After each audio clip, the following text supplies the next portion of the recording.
மதுரை மேற்கு தொகுதியில் போட்டியிடும் அதிமுக வேட்பாளர் செல்லூர் ராஜு மதுரை பழங்காநத்தம் பகுதியில் தீவிர பிரச்சாரம் மேற்கொண்டார். பழங்காநத்தம் பகுதியில் உள்ள தனியார் மண்டபத்தில் பொதுமக்களை சந்தித்த செல்லூர் ராஜு பொதுமக்களின் பல்வேறு கோரிக்கைகளை கேட்டறிந்தார். மதுரையில் வீரன் அழகு முத்துக்கோனுக்கு வெண்கல சிலை அமைக்க ஏற்பாடு செய்வேன் என வாக்குறுதியளித்த அவர் ஆண்டுதோறும் கிருஷ்ண ஜெயந்தி ஊர்வலம் நடைபெற அனுமதி வாங்கி தருவேன் என கூறினார்.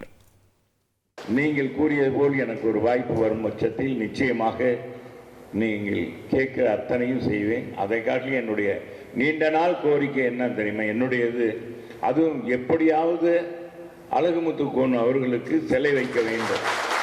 சென்னையில் வைத்துட்டாங்க, அம்மா தான் வச்சாங்க, அருமையான இடத்துல வச்சாங்க.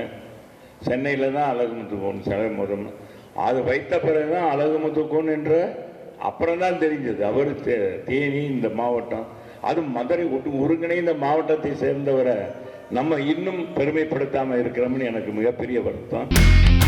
இனி செல்லும் இடமெல்லாம் செய்தி. தந்தி டிவியின் வாட்ஸ்அப் சேனலை ஃபாலோ பண்ணினா செல்லருக்கும் இடமெல்லாம் செய்தி. இதோ QR கோட் இப்பவே ஸ்கேன் பண்ணுங்க, ஃபாலோ பண்ணுங்க.